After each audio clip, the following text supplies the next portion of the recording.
Huko mtaani watu mtu ameamua kuzaa ameamua. Mtu ameamua kuchomoa anachomoa tu. Juu ni faster kuchomoa. Kuchomoa ilikuwa by that time ni 2000. Sasa ukiona mtu hajachomoa amependa huyo mtoto. Ukiona mtu ametoa ball, huyo ni mtu alikuwa shaamua. Kwa hivyo haikuwa ati ni story ati itakusumbua uzae ama usizae, ni wewe utachagua. Nilikuwa naona 70,000 ya Faruk salon. Ati naambia sistangu uko mademo na 70,000. Nilikuwa nikiona kwa umbali. Niki-earn 2,500. Sikujua one day 70,000 itakuwa kwangu kwa one client. Only one client.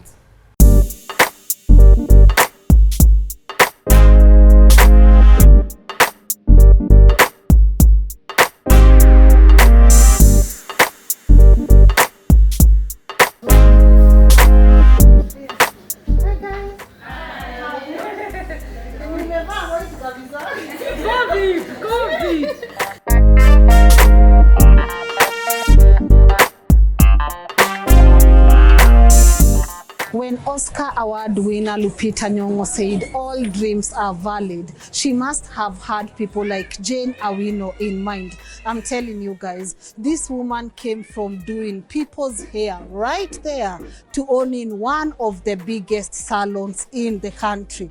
Her story on today's episode of Inspire Kenya is going to challenge you, and it will make you believe that someone can definitely come from nothing to something.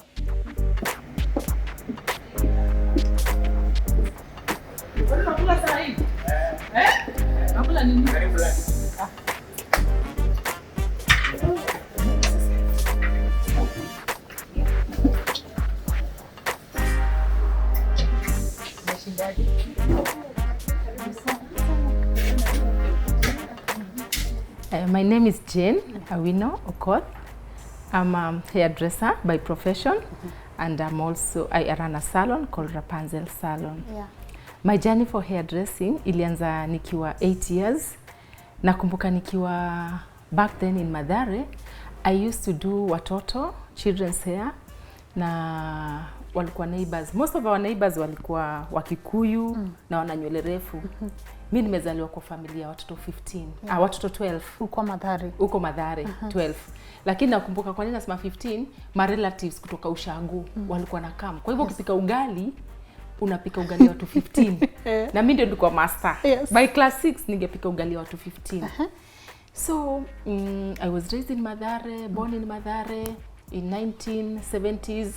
1970s. 70s. Jane, how old are you? 40 plus. Jesus. Niko 44.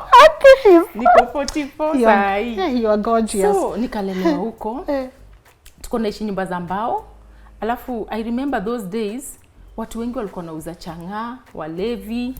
Alafu, kulikuwa na prostitutions mob. Nakumbuka every Saturday, tuko napata a lot of abortions. Watu hiyo wametupwa. Yani ilikuwa kawaida. Huko home, ilikuwa kawaida. I call it home too. That is where I grew up. Haya, Afi! Ni aje? Mambo? Nikumbushe jina. Sheila. Watu wamenona Mathare. Mambo. Sheila, ni wewe?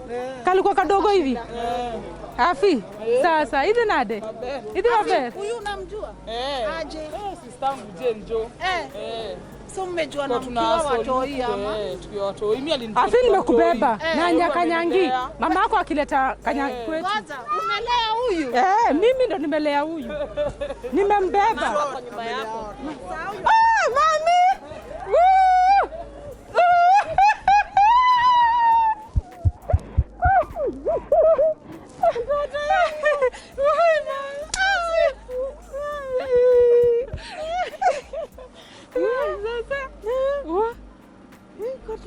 Tuko. Mama mzima. Ndio mzuri. Na watoto Wako salama. wako salama. Tumekuja kukuona leo. Asanti, nimefurahi. Huyu ni mama ya Suzy Kam. Brayo Kam. Brayo Kam. Huyu ni mama ya huyu. Huyu tukiishi sasa tukizaliwa nyumba yetu na yao ilikuwa ya mbao. Sasa tuko tunaishi pamoja. Sasa nyumba yao zimeshikana. Sasa huyu ameona nikizaliwa kabisa. Alikuwa mtoto wa aina gani? Nangamulea. Umelea yeye? Mwambie. Huyu Alikuwa mtoto wa aina gani? wacha tu, Mungu iko. Mungu. Mwambie nilikuwa mtoto wa aina gani? Alikuwa mtoto wa aina. Huyu alikuwa mtoto mzuri, lakini tulikuwa na mashida. Lakini tuwawalea kujaribu mpaka sasa. Nimefurahi.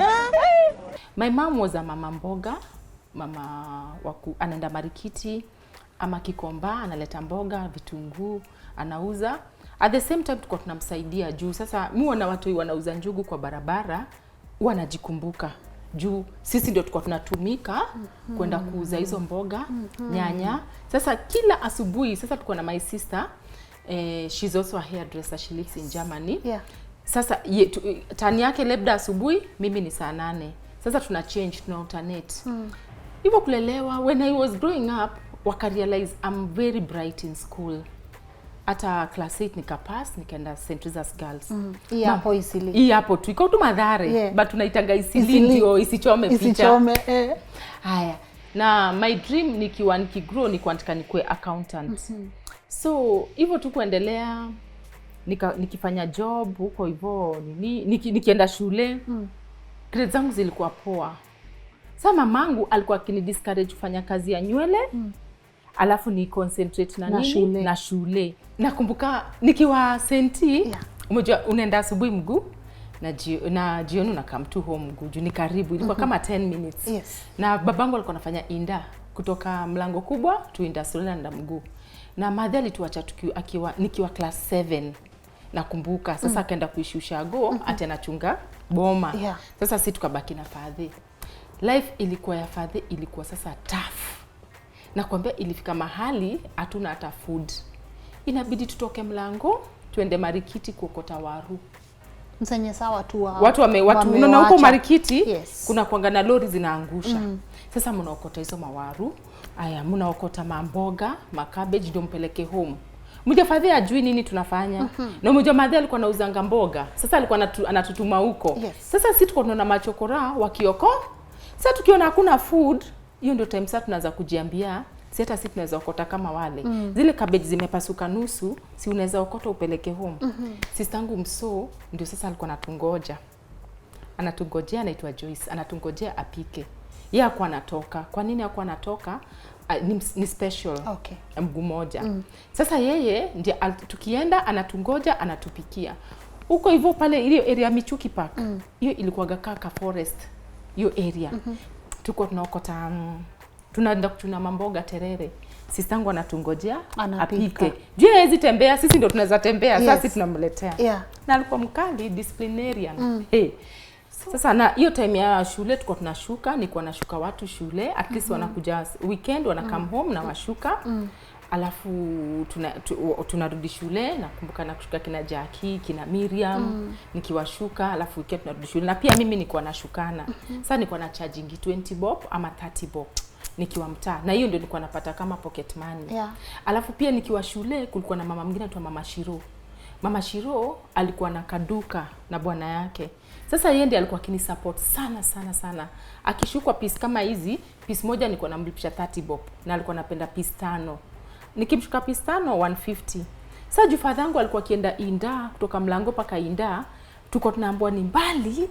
Yaani mali babako uenda ni mbali, alafu unasikia story akulangi lunch.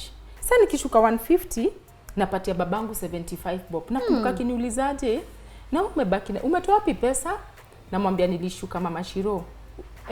Na umebaki na pesa yako? Naambia nililipisha 150 nikakupatia 75, mimi nikabaki na 75 bob. Mimi nakumbuka nikiwa high school nilikuwa nataka kupata client ndio nipatie babangu 50% na mimi nibaki. Sasa juu babangu hakuwa akiniuliza kushuka ni mbaya, sinaona ni kama namfurahisha. Nikishuka na so nitampatia 50, mimi nibaki na 50. Mimi kuingia form 1 sijawahi itisha uniform. Mimi kuingia form 1 sikuwaitisha pads, nilikuwa najibaia. Juu nilikuwa nashuka watu. Mimi vitu mob nilikuwa najifanyia. Sasa by the time nilikuwa form 4 namaliza, nakumbuka sana nikapata ball.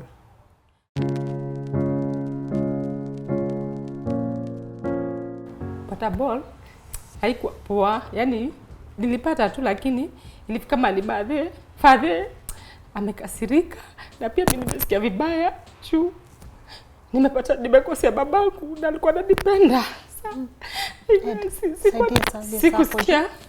Sikusikia poa sana juu nilifeel kama nimembetray, na nilikuwa very good kwa vitabu especially maths. Every time nikikuja home babangu alikuwa anaangalia report form yangu, angalia subject zingine, anaangalia maths, anapata nimepata A, ananiambia well done. Sasa nilipata ball nikashtuka. Ukiwa form 4 ulikuwa mwezi gani ukiwa form 4? Kama umebakisha how long? Nimebakisha few months nipafanya exam. Sasa hizo vitu zote zilikuwa tu juu ya mimi naweza sema ni umaskini, kwa sababu saa zingine unakaa home unapata asubuhi ni strong tea na unapata asubuhi ni strong tea, lunch usiku ni lunch tulikuwa tunapika, alafu sapa ni sukuma, tulikuwa tunakula sukuma daily from tarehe 1 to tarehe 30 hivyo.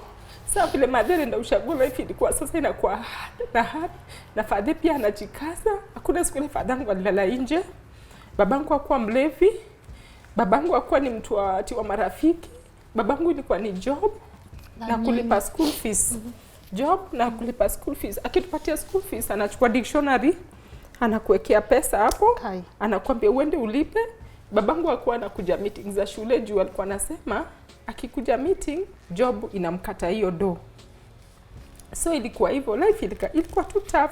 Sasa sistangu pia alikuwa university. Huyo sistangu mkubwa ni special.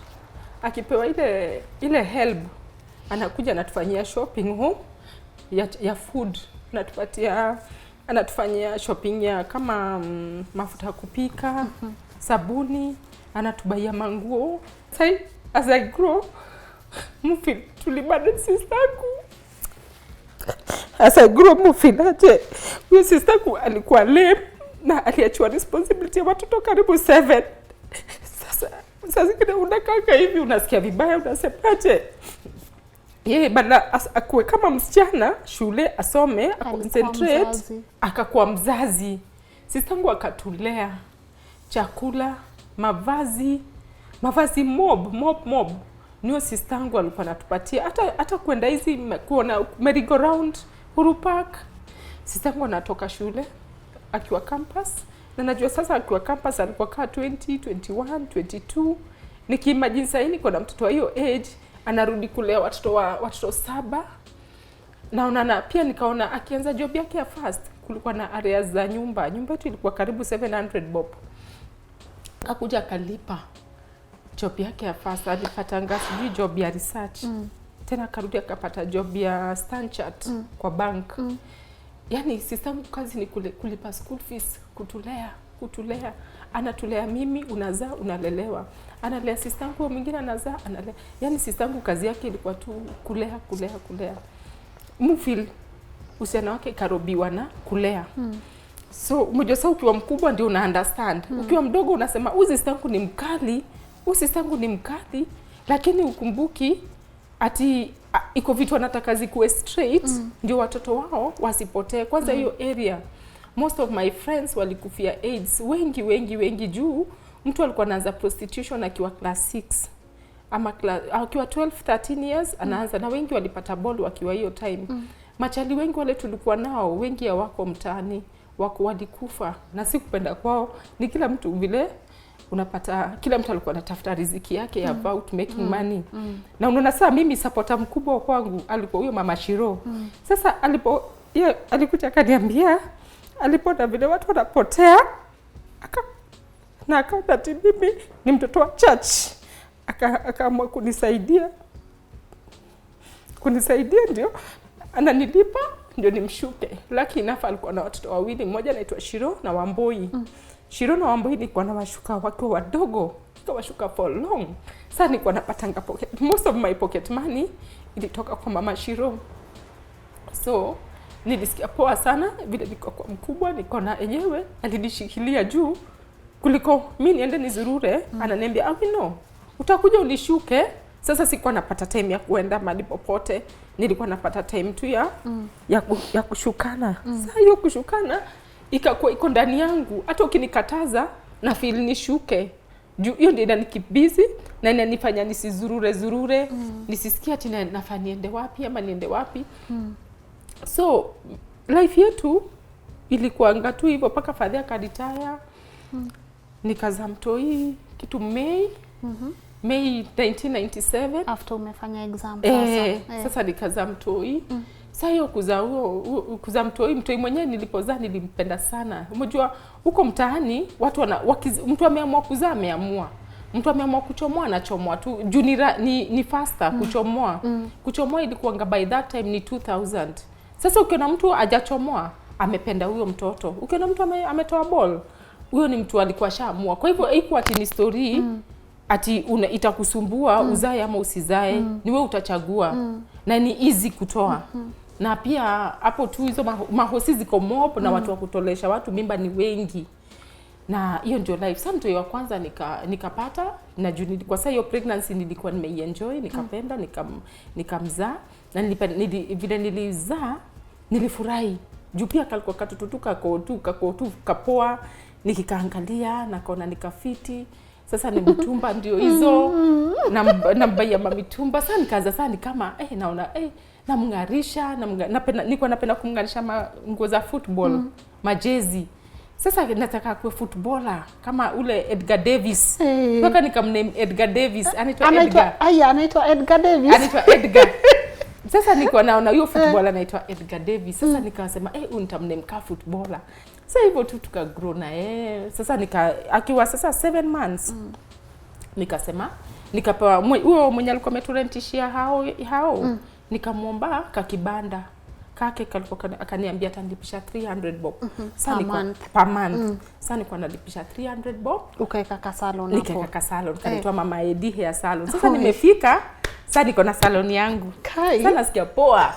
300 bob. Hii ndio ilikuwa Mama Edi Hair Salon. So sasa wasee wakipita unawatengeneza. Sasa hii huku kwingine hakuwa na manyumba. Sasa juu ilikuwa njia ile nimekaa na mtoto hapo na mshuka. Sasa hapo mtu akipita ndio hapo. Sasa ilikuwa 300 bob. Hiyo time. So hizi nyumba hazikukua. Hata ilikuwa lakini saa zingine ilikuwa inanilemea kulipa. Juu unajua pia mtu yuko hapa na pia huyu. Nikafanya tu hapo nikafanya job. Nalipisha 20 bob, 30, kulikuwa na lines za 20, 30, 40. Haikuwa na stima, ni kushuka tu. Hapo nikafika nikaona sasa niko na customer wanasema uko na blow dry. Unafanya blow dry? Sifanyagi. Sasa niko na save 20 bob a day. Ukisave 20 bob per day 30 days ni 600. 600. Sasa unajua kama ni chama unichama kama ni 3 months. Nikaingia chama ile utapata after ni 3 months ama 4 unapata 3k. Yes. Sasa nikapata 2000 ama 2400 something like that. Nikabuy blow dry. Blow dry. Sasa niko na blow dry sina stima na need kuhama. Nikahama place nyingine na inalipishwa 2000 bob. Nikuhama hapo ndio nikaanza sasa kufanya blow dry. Niko na yenyewe sasa nimeanza kuomoka. Sasa niko na lipisha 2000. Blow dry ni 50 bob. Kuosha kichwa na kustraighten ni 20. Niliona sasa yenyewe maisha iko poa. Hata nimeona tumeenda nyumba nyingine kubwa. Iko tu hapo kwa hiyo ploti. Enyewe Mungu ni mkubwa. Haya. Nikiwa tu huko Mathare. Hiyo tu bado ni area Mathare lakini niko umeupgrade hapa, umepanda hapa. Sasa unajua pia unajisikia hata ule wako chini unamuona uko Runda ya Mathare. Niko Runda. So, alafu hata dress code una change. Of course. Kwa sababu sasa si umeomoka. Sasa kukaa kidogo ndio hivyo tu hiyo nilikuwa nashuka braids, nilikuwa nashuka ngautu tu kama Rwandizi. Alafu mikono zangu zilikuwa zinakuanga faster. Alafu nikishuka niko very fast. I think nilianza nikiwa mtoi, sasa nikamaster hiyo kushuka. Sasa nikashuka mtu. Sasa mmoja wakishashuka alikuwa anataka kustyliwa bridal hizo. Akakuja huko West akafanywa styling. Kufanywa hiyo styling akaulizwa nani alikushuka? Akasema kuna msana mwingine akoko Mathare huko karibu na sewage. Kasema sumuite. Sikukuwa najisikia. Kukaa kidogo nikasema wacha niende. Vile nilienda So ukaitwa West. Yes. Kufanya nini? Nilikuwa najua West ni wapi. Mmoja mimi nimelelewa Mathare, nimesomea Mathare, sijui najua tu Marikiti. Mimi Marikiti naweza enda mguu na kila kona zote. Najua Marikiti na najua Kikomba na najua Mathare. Mathare najua kutoka Mathare mlango kubwa mpaka Mathare North. Najua mguu. So wamekuitia saa hii job Wamenitia sasa job okay. West. Mimi sasa kung'ara nayo ni zile za mtaa. Kizungu nayo ni ile ya mtaa. Watu nayo naona Wahindi wanafanywa blonde na shindo, kwani mnakujanga pia nyi salon. Mimi nadhani nywele zao ni straight. Kazi yangu ni kuzubaa. Mastaffs wale wako huko ni kuzubaa. Wameng'ara. Wanakula fiti. Wamejipaka, wana manywele fit. Walikuwa na class. Kukaa kidogo. Sasa unajua ujui kung'ara, watu washajua we ni watu wa down. Unapata mabullying. Bullying tu za job tu. Za kawaida. Osha hii, panguza pale. Hata si hivyo. Naona unavagaje. Ona vile unavaa kama nini wa Mathare. Mjua sasa hiyo Mathare hatuko natakaga kusikia. Sitakudanganya. Ulikuwa unauliza unaishi wapi? Unasema Isili. Sasa ukisema the name Mathare, ukiambia mtu ni kama unamrudilia pain mingi sana. Yes. Ati Mathare. Unavangaje kama malaya wa Mathare? Unavangaje? Ona kwani umeokota hii nguo wapi? Yaani ukienda ukiangalia uliona hii ndio utavaa. Sasa unajua hizo bullying. Mimi one thing nilikuwa nimechukua, nikienda naambia sistangu, nenda kama nimelia. Naambia sistangu kuna immediate me, hiyo ni Joyce na chini yangu anaitwa Mili. Naenda nawaambia, leo niliambiwa hivi. Usijali, wewe enda ufanye job. Wacha kusikia mambo za watu. Wewe ungekuwa una focus ungesikia. Sasa sistangu mdogo anaenda Kikomba, ananibaia manguo. Mili we ngaranga hivyo, chenga kungaraka kimadhi. Nini unangaranga kama kimadhi? Ananivalisha. Sistangu mkubwa juu ni mkal, yeye ni disciplinarian, tulikuwa tushamzoea. Ananiambia, kaa hapo for exposure. Be there. Kila siku nikienda kumwambia, unajua mimi nataka waniambie nitoke. Toka, unatafuta tu mtu wa kukuambia toka. Na umejua the good thing, trust wangu iko kwa Joyce. Yes. Trust wangu iko kwa Mili. Mili ananipatia mng'aro. Joyce naye ananipatia advice za job. Kaa hapo for exposure. Mimi nakwambia chukua hizi viatu, ng'ara hivi. Leo ng'ara hivi. Kuja nikutengeneze nywele. Ananitengeneza. Leo alisema, leo alinyamaza. Au mabuli sasa yani unajua tu kwa job lazima utabuliwa. Kwa hivyo ukiwa mgeni usichukue negative. Mimi hiyo kuwa tu na sasa naanza kujipatia moral, nitafanya hivi, nitafanya hivi. Focus, nitaacha kusikiza mambo za watu. Nikiona it's too much, it's too negative, I just block you. Hivyo ndio nilikuwa nishaanza kudili. Wacha kusikiza mambo za watu. Kwa sistangu Mili. So, hivyo tu kwenda Mathare, unakuja job West, unaenda Mathare, unakuja job West, mguu, alafu at least mng'aro unapewa na sistako, alafu fair. Sistangu huyo Mili pia akaniambia, akiwa na jua alikuwa na sasa ile salon niliacha mtaa, nilimwachia ajilena na mtoi wake. Sasa nikamjiambiaje, sasa huyu akaniambiaje, wewe fanya hivi, nitakuwa nakubukia clients usiku. Ukitoka job unashuka unapata fare. Sasa every usiku ananibukia. Nashuka 500. Nikishuka 500 bob, sasa tulishatoka Mathare kwa 50 bob. Sasa tuko kwa watu wana do. Runda ya Mathare. Sasa ni so 5. Nikishuka na so 5, hiyo ni fare ya wiki mzima ama nini sana. Na pia lunch. Juu sikuwa naweza kula lunch, juu sikuwa na afford. Haya, hivyo for 1 year. The first salary hapo Farouk nilipata 2500. So hiyo salon ilikuwa inaitwa Farouk salon. Nilipata 2500. For 1 year nili earn less than 10,000. Lakini unajua nilikuwa napushiwa home, lazima niende job. Sistangu Joyce atakuacha, atakupush. Yeye ni mtu wa kukupush. Na tena ikifika end month, anakuambia pesa za madhe za kutuma voucher. Kila mtu alikuwa amepewa responsibility ya kutoa pesa ngapi tao. Kwa hivyo, wewe unajua hata uzunguke wapi, unarudisha tao. Anachukua tao yangu, tao ya sistangu na tao yake, anatumia madhe ushago. Sasa sisi tukalelewa kulea wazazi. Unapata job, uwe una job, unafaa utume tao.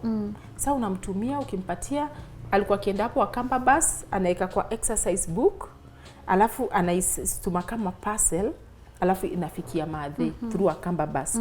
I thank God juu hiyo kitu vile initiate tuligrow tukilea wazazi wetu until to date. So nikafanya Faruks. After 2-3 years nikapata ball ya pili.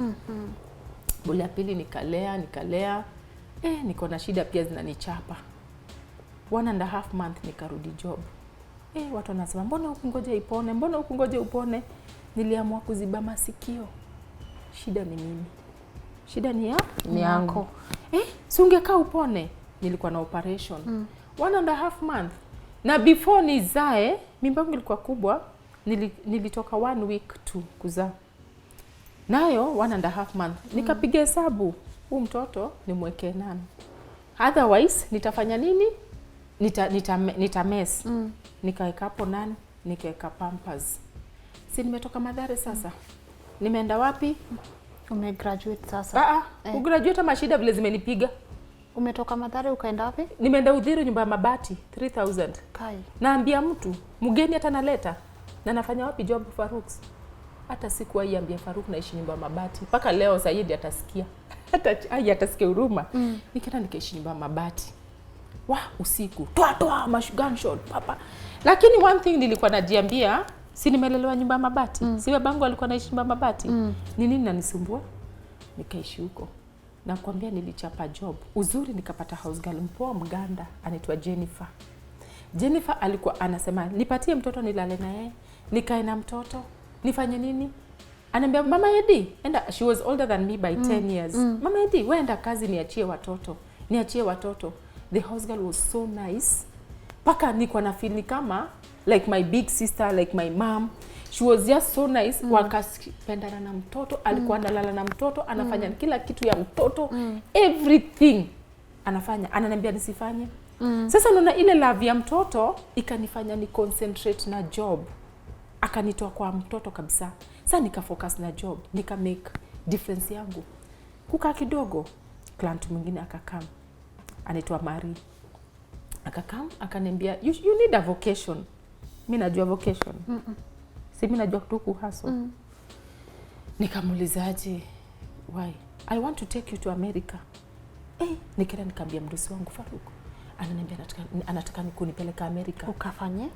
Nikafanye. Huwa ananipeleka wapi? Akaniambia no problem. Go. You have to know the world. Nikaenda nikamwambia sister zangu. Na wakanizomea Faruk, nikamwambia Faruk amekubali. Faruk akaniandikia barua niende embassy. Barua poa. Kwenda embassy.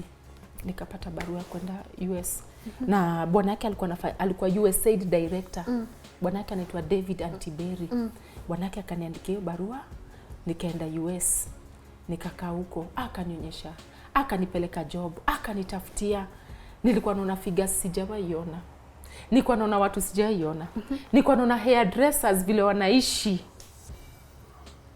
So maisha uko Amerika ama kupeleka ukafanye ukaone dunia? Nikaone dunia ama ukafanye kazi? Na nikafanye kazi. Kuisha sasa. Na nikitaka kuishi niishi. Wewe. Na asubuhi bwanake anani drop, lunchtime naletewa food, jioni napikiwa. Mtoto wetu wa Mathare amefika Amerika. Na treatiwa kama vile nilikuwa naona waheshimiwa wanatritiwa. Kai. Nimefika Amerika. Mimi nishaiva hata hot pant. Wow. Nafunga leso. Na nisama. Na watoto umeachana? Ule house girl, ule Mganda. Wow. Guy, Jennifer Mungu ambariki. Ule house girl. Mamangu si yako ushago. Yes. Ukipeleka ushago ni shida times shida. Yeah. Si nyumba yetu ni cheap. Si nimelipa. Si nimeenda. Si nimeachia Jennifer mtoto. Yeah. Na naishi kwa mabati. Yes. Nani anajua naishi? Hakuna. Ile kudunga za mnamtumba. We, ukafika Amerika. Nimeenda. Wacha huko sasa niweze kutrainiwa kuvaa hot pant. The first day, the first week, the second week nilisema nimeona wanono wanachana hivi. Wanavaa hot pant, wanavaa nini? Mbona nisivae? Mimi sasa nikaanza kuvaa. Sasa you see, you look like American. Kuisha. Naenda job, ananing'arisha sasa head to toe. Let me tell you, si kwa kujua, ananifundisha kupaka loro. Moja si mama yetu hatukulelewa na mama yetu. Sasa vitu moba hatukufundishwa, hata to be a girl hatukufundishwa. Udem alinifundisha kila kitu nikiwa Amerika. Kila kitu. Amekaa na mimi kwa room, ananiambia this you do, na ananifundisha tu pole pole na roho mzuri Na patience. I was like that. I was like that. Wanake huyo mzungu ananipeleka job, ananirudisha. Hivyo niliona maisha, familia yao wananipenda. Siku ya kurudi shopping, kila mtu ananipatia zawadi. Kila mtu ananipatia zawadi. Niliporudi hata ngozi yangu ilichange. Hata slogan yangu, hata maisha yangu nilifeel enyewe nimechange. Akaniambia nunua kompyuta, nikabai simu ya touch screen, nikiwa huko, laptop nikanunua, juu nafanya job, nikifanya job ananiambia you should buy this. You should buy this. By the time narudi, mi sasa si ule wa kawaida. Kuka kidogo. Ulikaa for how long America? Nilikaa karibu 6 months. Okay. Yes. Kurudi si nikarudi job. Haya, kuka job na kuambia vile nilikuwa na feel.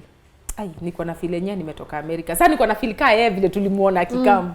Juu hata kuvaa, hata kudress, hata kuongea, nikaona yenyewe nimechange. Au kuingia na katweng? Nilisahau. Labda nilitoa nikasahau. Unaona? Labda nilitoa nikasahau. Unajua tu, Haya, kurudi nikaendelea. Sasa nikaanza kufanya job na bidii. Juu unaona sasa wale hairdresser wa majuu ni watu wanafanya job, wana drive magari kubwa, wanaishi poa, watoto wanaishi poa. Nikasema, kama ni hivi. Kwa hivyo hii job ni kama tu hii. Na huyo dem pia alikuwa anafanya kazi ile mimi nafanya, anashuka na ikaweave vile tu mimi nafanya. Sasa nikajirelate na yeye, kama ameishi hivi pia mimi naweza ishi. Nikakuja kufanya job sasa hapa Farouk. Sasa unajua sasa kulikuwa na ma colleagues na kulikuwa na ma senior stylist. Sasa one of the senior stylists mwenye alini-inspire alikuwa anaitwa Rebecca. Alikufa last month, rest in peace Rebecca. So alini-inspire juu yeye alikuwa anajua kukata weaves, anajua kustyle nywele, anajua kudress, pia alikuwa ameolewa na mzungu. Sasa akifanya job nilikuwa na admire vile anafanya. Sasa nilikuwa napenda kusimama hapo mali, hata akinituma nitaenda, nitatumika, ndio nilan kwake. Juu atakwambia kaniletee hii, eno kaniletee lunch, eno nifanyie hivi, nishuke. Na the good thing about her, utamshuka na atakupatia something small. Shika ya maziwa ya mtoto, baby's milk, kama 500 utakosa. Sasa nilikuwa nafurahia hivyo. Juu Rebecca alifanya nikajua hata kukala nywele, nikajua hata kustyle, kudress. Rebecca alikuwa on top, alikuwa very, alafu alikuwa na roho safi. Akiwa na clients wawili anakupatia mmoja. Akiwa na client anakuambia Jane, shuka huyu weave ule mtoto. Alikuwa na hiyo roho poa. So tuka grow hapo hivyo, nilikaa hapo 12 years. Na 12 good years. Wow. 12, na watu walikuwa kiniambia nitoke. But one thing nilikuwa najiambia, Farouk was so nice, the boss was so nice, hata ukitoka unaona utapata a nice boss. Unaona, yani mentality yako inakuambia hautapata. Alafu especially vile nilienda America nilishindwa kutoka. Juu niliona watu kama yeye kabisa. Nikakuja nikamwambia Farouk, nimeona watu kama wewe vile utengeza nywele. Mmoja style zake ni out of this world. Unapata anaweza tengeza hairstyle natoka hapa paka huko juu. Kama imesimama. Sasa nilionea America. Nikamwambia Farouk, unajua wale huko America, akiwa nakaa kama wewe, hata sura yako, hata kila kitu, hata vile una behave, kila kitu. I think I can understand vile nasema. Sasa nilikuwa najiambia nani kama Farouk? Nani kama Farouk? Nitoke niende wapi? Juu hapa una work, una meet watu, hiyo ni exposure. Alafu una learn kwa Farouk directly. Na si ati anakulipisha, anakunini. Sasa hiyo exposure after 12 years ndio nilipoamua kufungua. Nilikuwa nafikiria sasa nianze kufungua nisifungue. Sasa ika happen, I think sasa Farouk alikuwa uza place, hand over the place. Sasa yeye hand over the place, ule mtu alikuwa na run, after some time I think alikuwa nika kuchange the way things are managed in the company. Sasa in that way akanipatia release letter nitoke. Sasa mimi nilisikia vibaya, juu niliona ni kama amenifukuza. But at the end of the day nikikaa naona hapana, walinitakia poa. Hata nilimrudishia asante, nikamwambiaje, thank you so much Mr. Njoroge. Kwa sababu nilikuwa namwambia at least saa hii nafanya ile kitu nafanya. Alafu kuna siku alinijibu akaniambia, I knew you were a boss from before. So unaona hiyo word nilikuwa nashinda, mbona alinipatia barua na alinifukuza. Nilikuwa nimetumia nimefukuzwa. Hiyo kitu ikaniuma. Ikasema amenifukuza hapa. I'll work very hard. But mwishowe aliniambia, I knew you were a boss from before. You mentored so many people. So you needed your place. Unaona? Sasa hivyo nikakuja nikamwanderstand. Hata saa hizi unapata naweza kaa hivi nimpigie simu. Ni aje? Unaendeleaje? Nilikuwa nakusalimia tu na usalimia familia. Anakuwa na watoto mapacha. Sasa mimi namwambia usalimie watoi. Unaona? Sasa nilikuja kurealize the more anakaa na mimi anani-explainia kwa nini alinilet ni go. Aliniambia you are not a worker. You are a mentor and a born mentor. Unashika? Sasa hivyo nikaacha hivyo, tunakuwa in good terms, anasema atakuja kunitembelea. That's all. Sasa Farouk ndio my main mentor in the industry. So vile Farouk, unajua sasa Farouk alikuwa anataka saa slow retirement and his health, alikuwa amepata diabetic kidogo. Sasa hiyo health status zake na pia age akasema acha I take break from the industry. Sasa akaamua kunisaidia ku set up the salon. Yeye ndiye Farouk tena the same by boss akanisaidia ku set up the salon, ku design. Wow, now you are moving into your own place. Yes, yeye ndiye ananisaidia ku design, put this here, weka hii hapa, fanya hivi. Hiyo ni Farouk. Haya, nikitaka kubuy any fitting in the salon, any furniture, anything, ni Farouk anasimamianga. Anatuambia do this, ataenda afanye research about what I should be doing. Sasa amekuanga ananilea up to date mpaka wa leo. Mpaka saa hii. You are still in good terms with your boss. Yes. Wow. So mimi for me Farouk ananimenta mpaka saa hii anasema ngaje, nikikufa uko sawa sasa. Nikikufa naambia ukufi leo. Unaona? Sasa hivyo ndio kunitoka kwa Farouk. Sasa si nikafungua hii salon. Kufungua hii salon ndile nilikuwa nasema nimefukuzwa, kumbe it was another journey, another challenge. 2014, top 40 under 40 women in Kenya. Juu nimeinspire madem wengi. Mtaani nimetoa madem, nikawaleta up market. Kufanya nini? Kufanya job. Mtu yote hairdresser. Wale tumelelewa nao, wale wanajua mlango kubwa ni nini, madhare. Unaona huyu sasa akiwa mtoi ndio nilichukua madhake alikuwa anajua kushuka. Nikachukua madhake akiwa kako hivi, kalikuwa nitoa ketinge.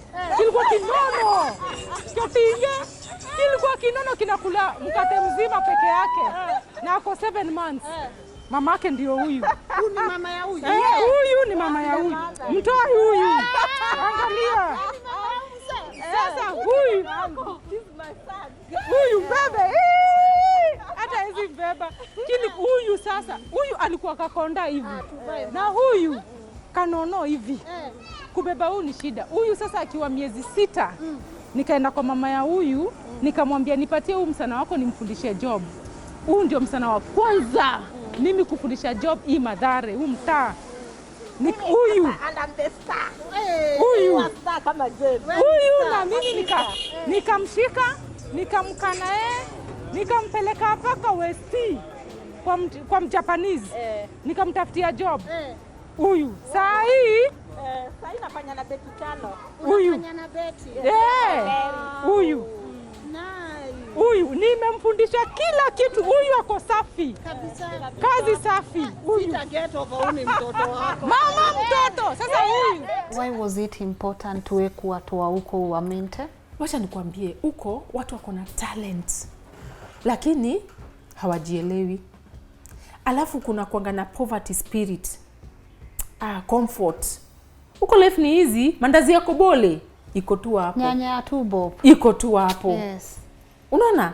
Nguo iko tu. Yaani huko kuna comfort ingine, unaweza relax na urelax. Hao ya thao mbili huwezi kosa. Unaona? Akili haiwezi grow. Unaona? Alafu tena kitu moja, mabeste wangu wengi walikuwa wamekufa already. By the time unafika form 4 watu washakufa. By the time unafika another 4 years watu wengine washakufa. So nilikuwa nataka kutoa wale watu wako na hiyo talent. Na unaona huyu mtu ni hard working, ako na potential. Nikaenda nikachanua demu mwingine tu Suzy na kuambia kuwatoa ni process. Kutoa mtu kwa ghetto. Kutoa mtu ghetto si rahisi. Na kuambia number 1 atakuza fare iko wapi? Nitavaa nini? Ataenda job siku 3 anarudi ghetto. Atiski na job. Huyo mdosi haizi nizushia. Kwani sijajizoea kuishi? Naishi hata kama hayuko. Mimi mama Edi mtu asinilete. Nilimwachia kifunguo hapo. Kwani yeye ni nani? Kwani yeye ni nani? Mimi mtu asiniletea asinikalie, nimezoea kuishi bila yeye. Wani wanapenda nimezoea kuishi hivi. Kifua. Nimezoea kuishi hivi, wewe ni nani unaniletea? Unaona? Hiyo ndio ilikuwa life yetu. Na lugha yetu ndio hiyo. Kwa hivyo mimi naelewa na muelewa. Ule boss amuelewi. Mimi naelewa kirusha mkono. Mimi naelewa aje kuresign. Wacha nikwambie mtu wa ghetto achokangi kuresign. Ai, si nimekuwa nikikula mboga na naishi. Si tu ndio hiyo. Mtu wa ghetto. Na sasa hiyo ako serious. Ako serious. Alafu ana shida, ukimwangalia sura, ana shida na hata fea, hata njaa. Njaa. Ukimcheki tu hivi hata vile amevaa. Haki ya Mungu unamwonea huruma. Mwenye anakuongelesha unamwonea huruma. Ana need mental help. Mara ngapi mtu amerushia mtu kifunguo. Nimepeleka amerusha kifunguo. Aya, ameshuka boss anataka amshuke ndio market. Anaambia boss, end month hujanilipa pesa gani? Ile nilikushuka nayo hii nywele. Na amesimama hapo na amekausha. Mimi jasho yangu ikulagu hivyo. Urui mob.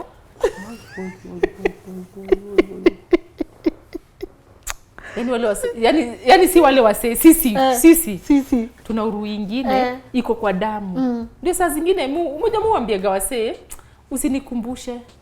Niko naturally mimi ni mrui lakini nime work hard, inaitwa pruning. Nimejiosha. Unajiosha, umejicompose, umekana watu mpaka hiyo urui iishe. Juu utaki hiyo urui iendelee. Nataka kukohoa. Kohoa. Hoi, hapa hata tunakohoa kwa kamera. Tatoa? Tatoa. Maji moto yangu niwekee. Maji moto. Ngojea shika. Umeshikilia mbaya. Ai, nimeshikilia sawa. Iko sawa. Irene. Maji moto tena ile maji moto nilikwambia. Hiyo ni blooper yangu. Devi niwekee.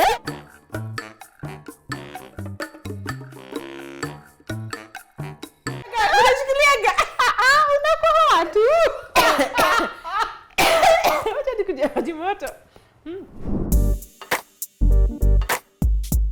Aya, sasa 2014 hapo Rapunzel nikapata top 40 under 40 kwa sababu ya kumenta so many hairdressers. Ulifeel aje? Ai, yake nilifeel poa. Alafu unajua kwa nini nilifeel poa? Nilikuwa nimezika babu dangu 2 days ago. Sasa after 2 days naambwa niende, sasa ndio tunaenda kucelebrate top 40 under 40. Aki nilisikia poa. Nilisikia poa nikasema kumbe hii job mufanya waga inajulikana.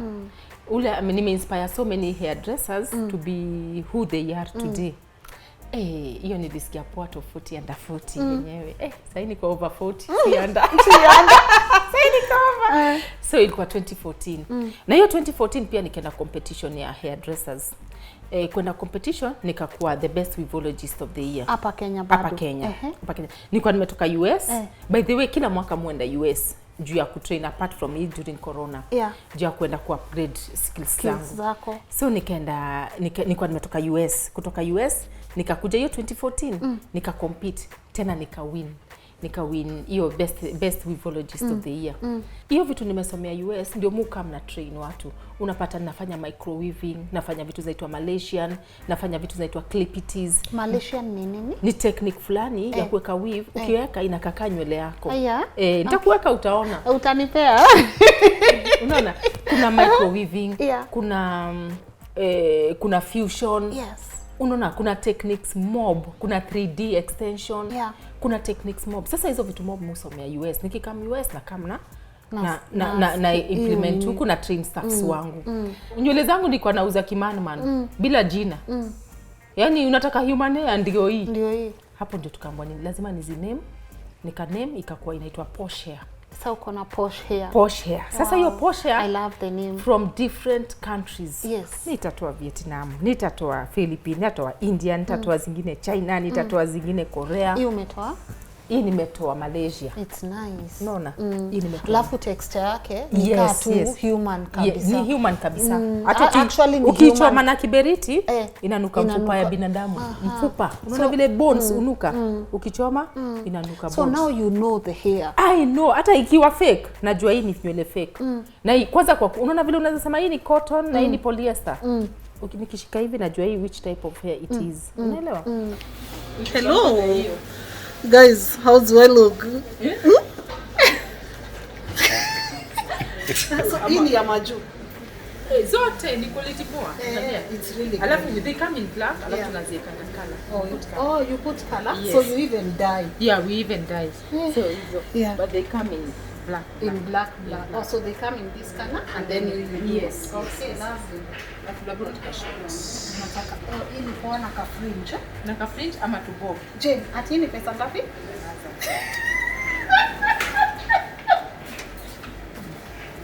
Jesus.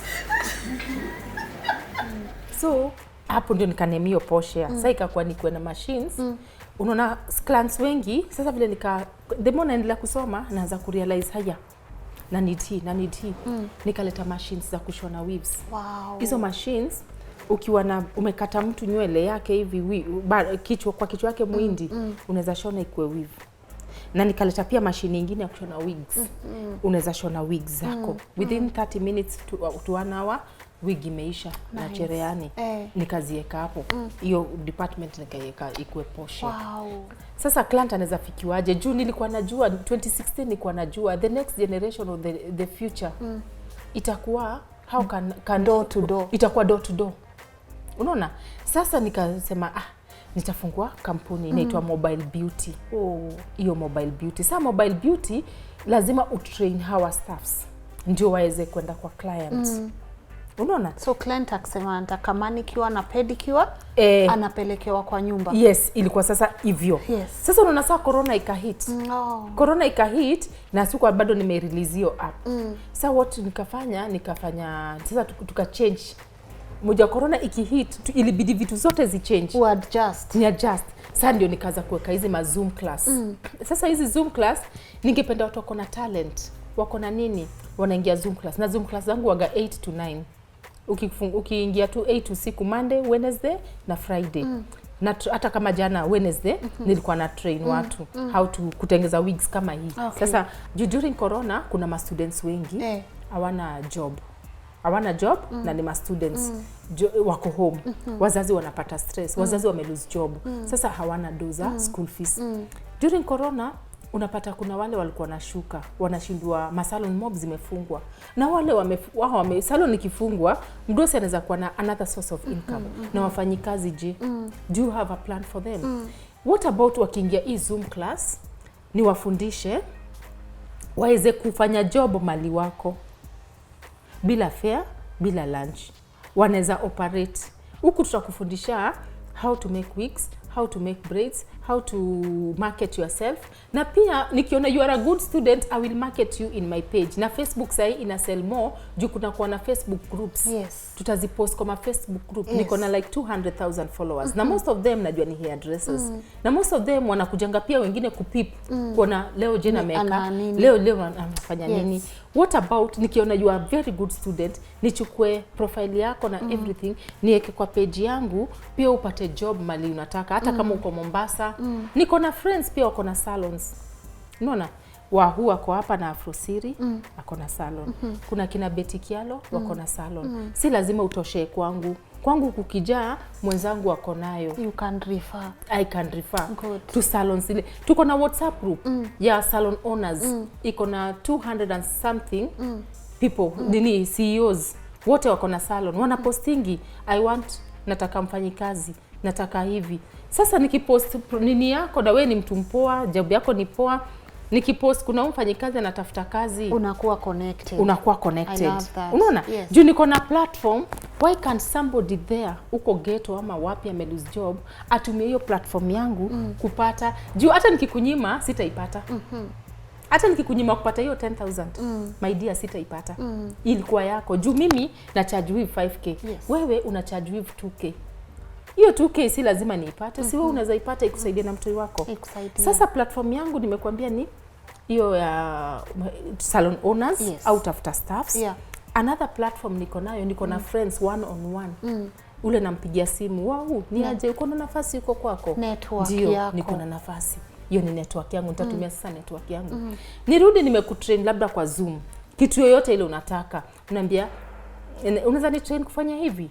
saa 2 ya usiku. Nachajisha tu 2500. Only 2500. Ile kitu wewe unataka, bora ikiwe kwa Zoom. Juu saidi ya social distancing na space ya salon, clients hawapendi place congested. So what we've decided ni kutrain kwa Zoom, alafu ukiwa uja understand unakam na kusomesha sasa pole pole. Juu ile shida tumepata watu kuingia kwa hiyo Zoom. Na watu kubelieve can Zoom work? Can Zoom work? Zoom ina work. Juu hata watu wetu shule sasa wanasomea Zoom. Unaona? Sasa hiyo ndio kitu ningekuwa nikisema kwa ule mtu wako ghetto. Juzi kuna mwingine kwa Facebook ameniandikia yeye ni single mother, ana watoto wawili, ali lose job, ako na shida, please help me. Nifundishe job. Unaona mtu kama huyo, siwezi chukua kila mtu niweke kwa salon, pale ni salon. Siwezi chukua student, but niko na time kutoka usiku saa 2 mpaka time hiyo ingine usiku. Sitachukua client, itakuwa for the sake of nikitrain mtu. Mtu must understand tuko na WhatsApp, tutachat. Nitakupatia appointment. Ukuje unione one on one nikuexplainie na hapa sikuelewa. Nifundishe. Niko willing kufanya hivyo. Na ulipe tu 2500 na wewe uta earn from 50,000 and above. Ukiwa tu loyal na nini. Nilikuwa naona 70,000 ya Faruk salon. Ati naambia sasa uko mademo na earn 70,000. Nilikuwa nikiona kwa umbali. Niki earn 2500. Sikujua one day 70,000 itakuwa kwangu kwa one client. Only one client. Unaona? So wewe ndio uanio 70, Mr. 70 yako. Lazima uanze huko chini. Wewe nipatie 225 nikufundishe. Yes.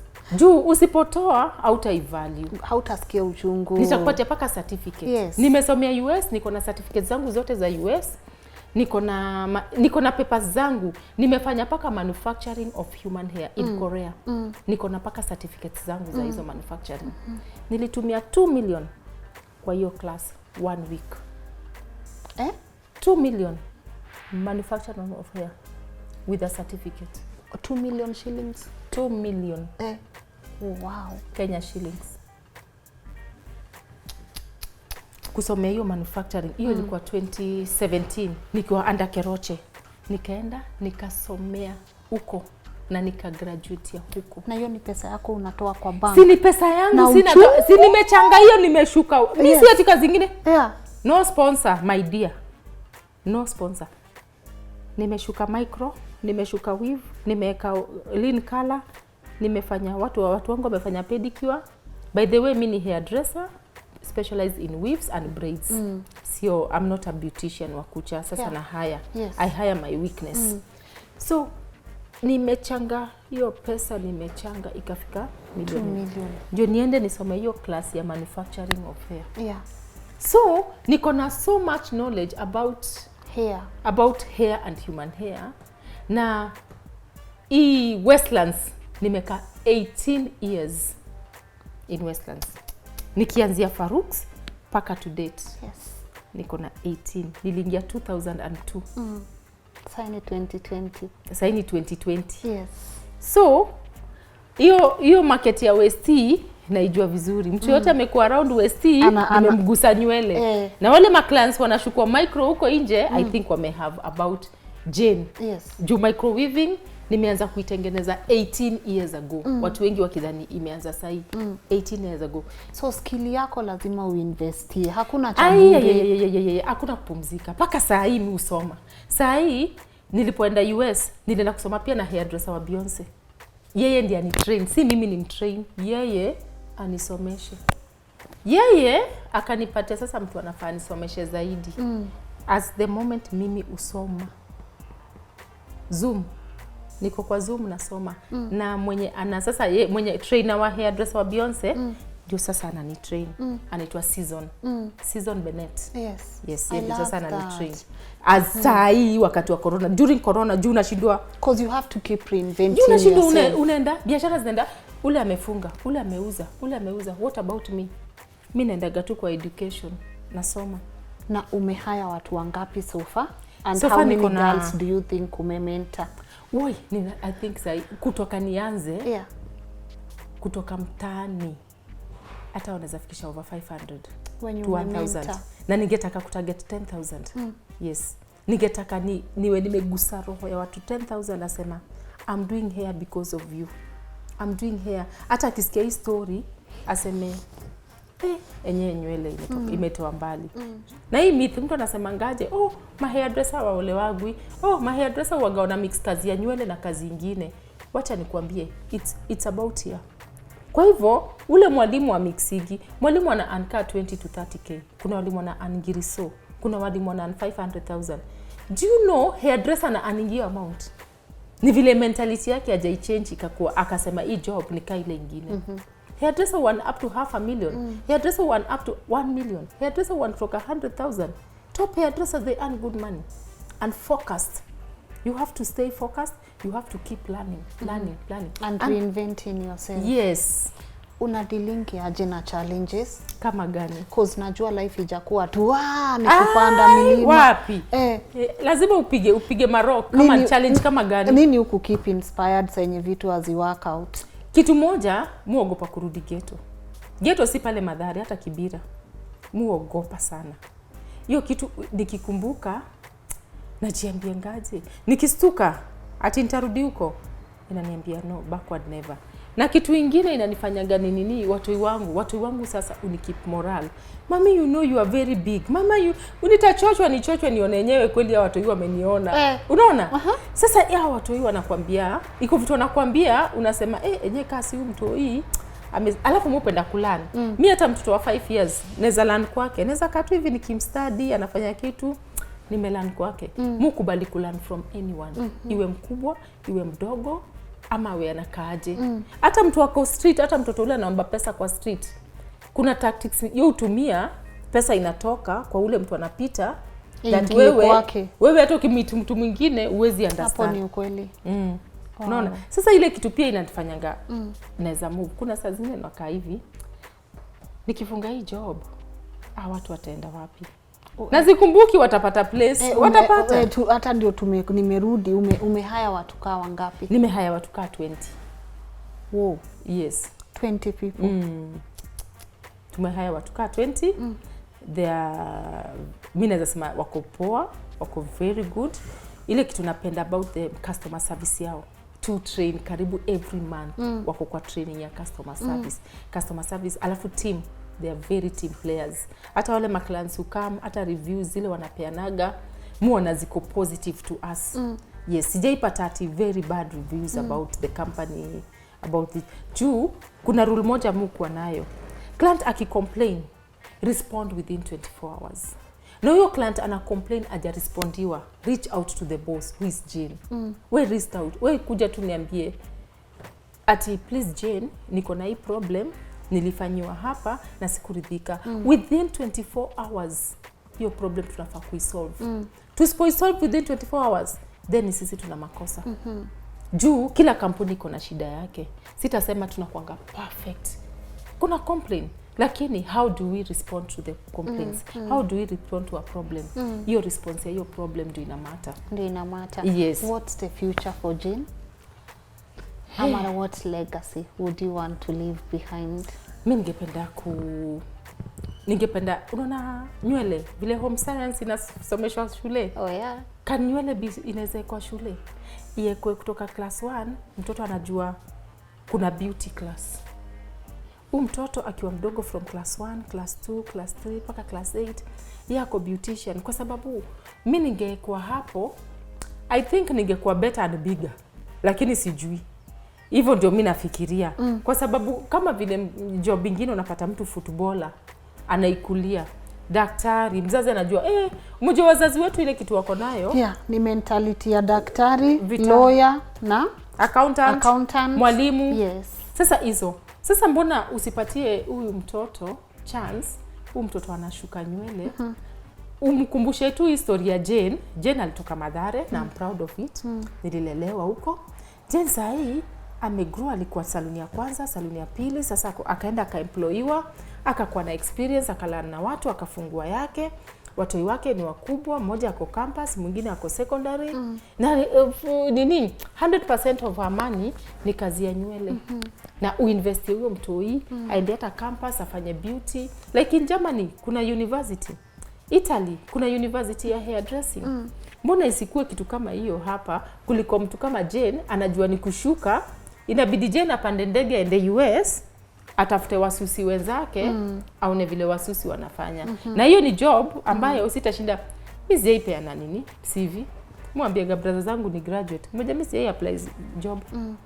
Kazi yangu tu mtu akiona anasema wow, who did your hair? For itself. Mimi si need to write a CV. At vile watu sema picture. Naweza kama send pictures. Naweza send. Can you do it? I do it. Ndio hiyo. Hiyo.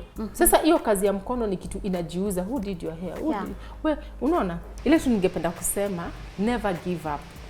Always stay focused and remember to look for a mentor. Without a mentor, I don't know where you are going. If you choose me to be your mentor, where you can find me, I am at Rapunzel Hair Affair.